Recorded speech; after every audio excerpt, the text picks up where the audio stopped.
ವೀಕ್ಷಕರೇ ಪ್ರಣಾಮಗಳು. ನಾವು ಈ ಹೊತ್ತು ರಾಜಭವನ್ ಮತ್ತು ಗವರ್ನಮೆಂಟ್ ಬಗ್ಗೆ ಮಾತಾಡೋಣ.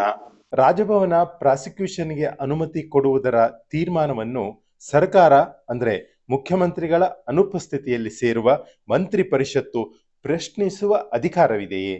ರಾಜ್ಯಪಾಲರು ಕಾರಣ ಕೇಳಿ ಮುಖ್ಯಮಂತ್ರಿಗೆ ಕೊಟ್ಟ ನೋಟಿಸು ಹಿಂದಕ್ಕೆ ಪಡೆಯಬೇಕು ಎಂದು ಇದೇ ಮಂತ್ರಿ ಪರಿಷತ್ತು ನಿರ್ಣಯ ಕೈಗೊಳ್ಳಲು ಕಾನೂನಿನಲ್ಲಿ ಅವಕಾಶ ಉಂಟೆ ಎಂಬುದು ಈಗ ಸಾರ್ವಜನಿಕ ವಲಯದಲ್ಲಿ ಜಿಜ್ಞಾಸೆ ತಂದಿಟ್ಟಿದೆ.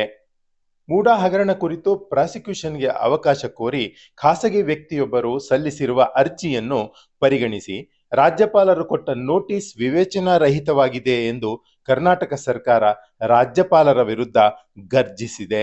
ತಮ್ಮದು ಬಹುಮತದ ಸರ್ಕಾರ, ರಾಜಭವನ ಇಂಥ ಸರ್ಕಾರವನ್ನು ಅಸ್ಥಿರಗೊಳಿಸಿ ರಾಜಕಾರಣಕ್ಕೆ ಇಳಿದಿರುವುದು ಸಂವಿಧಾನದ ಕಗ್ಗೊಲೆ ಎಂದು ಮಂತ್ರಿ ಪರಿಷತ್ ನಿರ್ಣಯ ಕೈಗೊಂಡಿದೆ.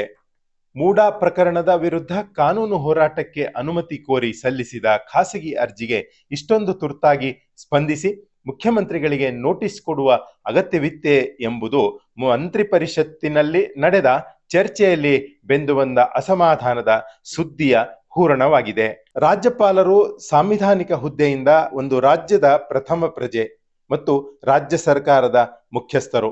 ನಂತರದ ಸ್ಥಾನ ಮುಖ್ಯಮಂತ್ರಿಗೆ ಬರುತ್ತದೆ.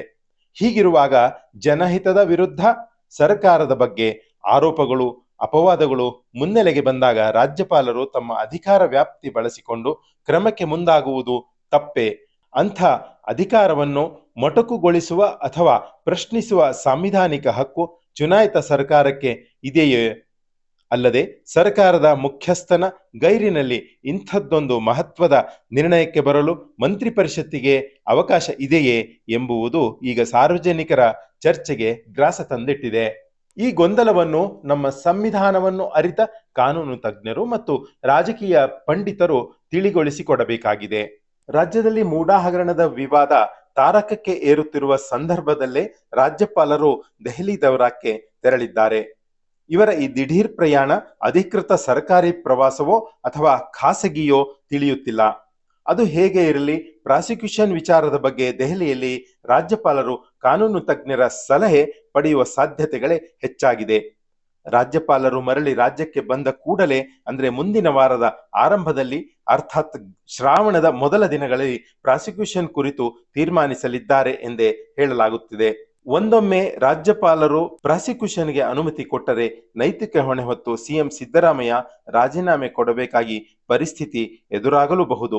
ಮೂಡಾ ಹಗರಣದಲ್ಲಿ ಸಿಲುಕಿರುವ ಸಿದ್ದರಾಮಯ್ಯ ಮತ್ತು ಅವರ ಸರ್ಕಾರದ ಇವತ್ತಿನ ಈ ದಿಢೀರ್ ಪರಿಸ್ಥಿತಿಗೆ ಎಲ್ಲೋ ಒಂದು ಕಡೆ ಮರ್ಯಾದಾ ಪುರುಷ ರಾಮನ ಅಸಮಾಧಾನವೇ ಕಾರಣವೆಂದು ಬಹುಸಂಖ್ಯಾತ ಜನರು ಆಡಿಕೊಳ್ತಾ ಇದ್ದಾರೆ. ಅದೇ ಜಿಲ್ಲೆಯ ಹೆಸರು ರಾಮನಗರವನ್ನು ಬದಲಾಯಿಸಲು ಹೋಗಿ ಬೆಂಗಳೂರು ದಕ್ಷಿಣ ಅಂತ ನಾಮಕರಣ ಮಾಡಿದ ಸರ್ಕಾರದ ರಾಮ ವಿರೋಧಿ, ಇತಿಹಾಸ ವಿರೋಧಿ ಹಾಗೂ ಬಹುಸಂಖ್ಯಾತ ವಿರೋಧಿ ನೀತಿ ಅಂತ ಹೇಳಲಾಗ್ತಾ ಇದೆ.